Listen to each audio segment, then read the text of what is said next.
Today, the Blind Buy Record Challenge, plus recent vinyl pickups and reviews and cassettes. All that and more coming up next. Channel 33, RPM, yeah, 33, RPM, Channel 33, RPM, yeah, vinyl gear and more. Hi, my name is Frank. Welcome back to Sundays on Channel 33 RPM, your channel for vinyl, gear, other stuff, and more. That's an homage to my wife, Sherry, who in last week's episode inserted the stuff part. Now I said it, I gotta get that part out of my head. Anyway, welcome back, dear 33ers. Thank you, as always, for tuning in again. I want to talk about this challenge first, but stick around because I got a bunch of music to show you from a wide variety of genres.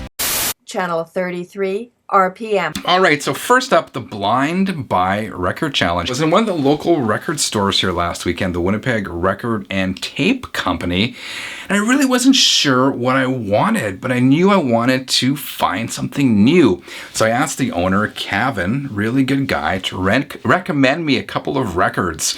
One being a soul record and another one being a funk record, because these are two genres that I don't really know a lot about. But I said, don't just recommend me any record. I mean, obviously ones that I don't own, but also cornerstones, like classic albums that every record collector should own. So he gave me a couple of suggestions, and I posted these on social media, and there's a lot of back and forth. So I thought, well, let's try this Blind Buy Record Challenge, where you guys do the same thing. You go to your local record store, if you have one, and ask the guy working there to recommend you a couple of records or a record from a genre that you are absolutely not familiar with, or you're just learning about, but you want to learn more about that particular genre and see what you come up with. I'll show you the two records I grabbed here, which I've listened to a couple of times already. First of all, from the soul category, we have Marvin Gaye's What's Going On. I've listened to this record once, and I streamed it as well on Spotify on the way to work. And again, it's not something I was immediately drawn to or know a lot about it, but I understand the significance of this record. I almost look at some of these albums as like a textbook. It's a cornerstone. It's a building block, and sort of creates this common language where if I understand this record, I can understand the artist that came after Marvin Gaye, or the artist that he was inspired by, that sort of stuff. So yeah, so far so good. I'm digging this one. I want to reserve my review for a future date until I fully grasp and comprehend the album. The other one I got is Funkadelic, Maggot Brain, and this one was sort of the funk category. Gotta tell you, well, Kevin told me this is a Stone Cold classic, and every record collector should have this in his or her collection. But I was also really attracted by the album artwork. I thought that was very cool. And again, listened to it a couple of times, and I can really see sort of the cultural and musical influence these albums had on artists like Prince. I can hear some Beastie Boys in here. By the way, there's some awesome riffs and some amazing lead guitar work and bass on this album. So absolutely digging it. So I will continue to listen to these. I'm going to try this again early in the new year, but I challenge you guys to try the Blind... What did I call it again? The Blind Buy Record Challenge. Go to your local record store and ask the record store owner to recommend you a record in a genre you're not overly familiar with, but one that you're interested in, and see where it takes you. And report back. Let me know in the comments, or email me, or do a responsive video, whatever you like. I want to see where this can go. Anyway, these are my two picks. Or the picks that were recommended to me. Thank you, Kevin. And by the way, anyone in Winnipeg who wants to try this, I recommend checking out Kevin at the Winnipeg Record and Tape Company. He knows his stuff. All right, I got a bunch of records I want to show you. So I'm going to do a little bit of rapid fire here. Just I want to wrap this stuff up and show you this stuff before the end of the year, so I can start with some new albums in the new year. So let's get at it. First one, this was sent to me by a viewer, Christopher Ripple, with his album called Jing, independently released on his own label. I gotta tell you, I really admire people who go out on a limb and put themselves out there and record and release music independently, because that's the sort of stuff that helps move music forward, people taking chances. So thank you, Christopher, for sending this over. In terms of what kind of music is this, I mean, it runs the gamut between 80s pop rock to 90s alternative rock and kind of everything in between. It sounds it was recorded really well. My favorite track on here is the opening track, Veil. There's the back. There's a shot of Christopher Jing right here. That's his wife. And I'm not typically one for colored vinyl. As you know, I like the black wax, but this is really pretty. Look at this. I also have the CD. I know Christopher is selling these on eBay. I will leave some links below this video. Look at this photo. Anyway, always worth supporting independent music. Check out Christopher Repeal. This next record was sent in a couple of months ago by Channel 33 RPM viewer Paul Brown. I showed it on an episode of Opening the Mail. I said I would come back and I would talk more about it. This is from, the band is called Louisiana's Leroux. And the album, I believe this is self-titled. It is. I never heard of this particular band before.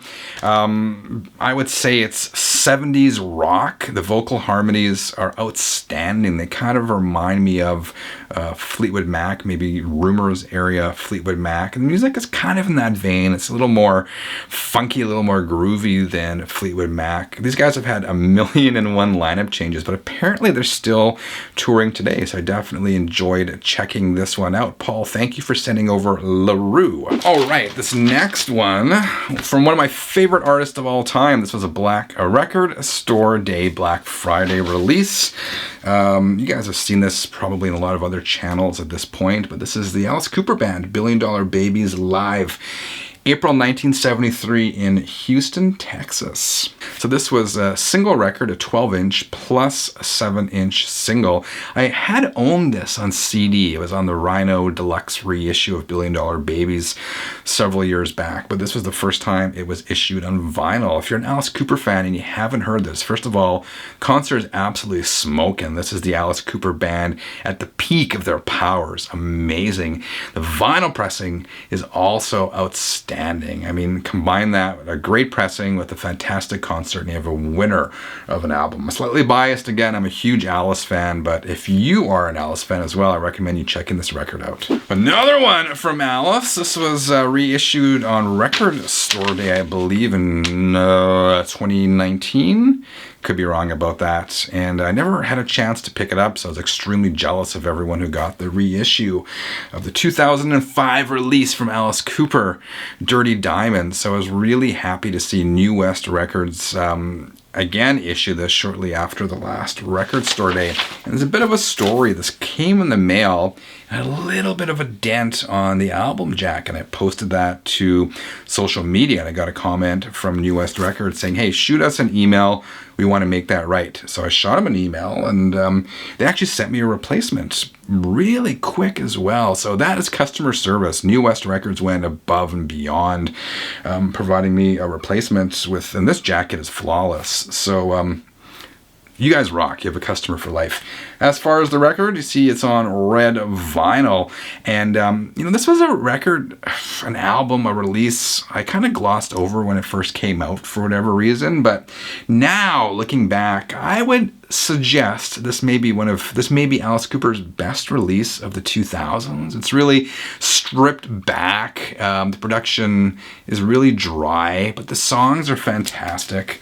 The riffs are great, and the lyrics. I mean, Alice Cooper, I think, is underappreciated as a lyricist. His lyrics are fantastic. He's got song titles on here like Woman of Mass Distraction, Sunset Babies All Got Rabies, and my favorite, The Saga of Jessie Jane. Anyway, if you're an Alice fan, I highly recommend you checking this out, and it's actually selling for a reasonable price on New West Records. Check out their website. Speaking of New West Records, this is another one on that label. This is Albert Collins live from Austin, Texas. This was a live recording from Austin City Limits. This was recorded in 1991, straight from the master of the Telecaster, as Albert Collins is known. He's a Texas blues man, and this is an amazing album, an amazing depressing, and just such a great concert. If you're into artists like Joe Bonamassa, go back a little and check out his influences, including Albert Collins. You won't regret it. And this one's priced fairly reasonably. This is a double album, and I picked it up at a local record store here for I think like $16 Canadian, which is probably $12 US. Well worth double that. I got some more records I want to show you, but first this. It's time for a Channel 33 RPM cassette break. Cassette break. Yes, we have a Channel 33 RPM cassette break. 2 tapes, I'll show you quickly. I found both of these as well at the Winnipeg Record and Tape Company. The cool thing about this store is Calvin, the owner, has a really eclectic selection of records, including new old stock, and that applies for tapes as well. These were used, but picked this one up for $2. Joan Jett and the Blackhearts, Up Your Alley. One of Joan's bigger albums, most notable for the single I Hate Myself for Loving You, penned or co-penned with Desmond Child. I have it on CD. I got the record, and I wanted to grab the cassette. And the other one is KISS Creatures of the Night, if you can make that out. This is the alternative album cover. This was the 1985 reissue of the 1982 album. And what's odd or notable about this one is the original had KISS with their makeup on the front cover. This is a non-makeup cover. They were trying to capitalize on the success of Animalize with Heaven's on Fire, so they kind of reissued this with the modern KISS lineup. Of course, Bruce Kulick's on here, and Bruce did not play on this album. That said, Ace Frehley is on the cover of the original 82, and Ace didn't play on it as well, so a bit of an anomaly there.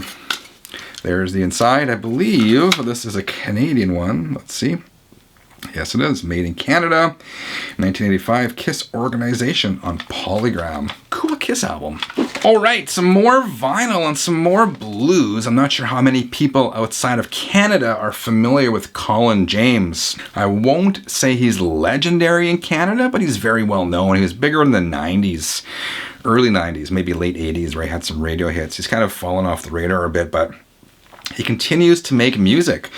This is his album National Steel, and you'll see a record store day tag on here for Black Friday. This was actually a Canadian exclusive for this past record store day Black Friday. It was well priced. I grabbed it at a local bookseller here for $22. It's really nice in this day and age of there's a lot of price gouging you see on record store day. To find one for $22, again, it's really nice to see. As far as this album, this is a reissue of his 1997 album called National Steel, which consists of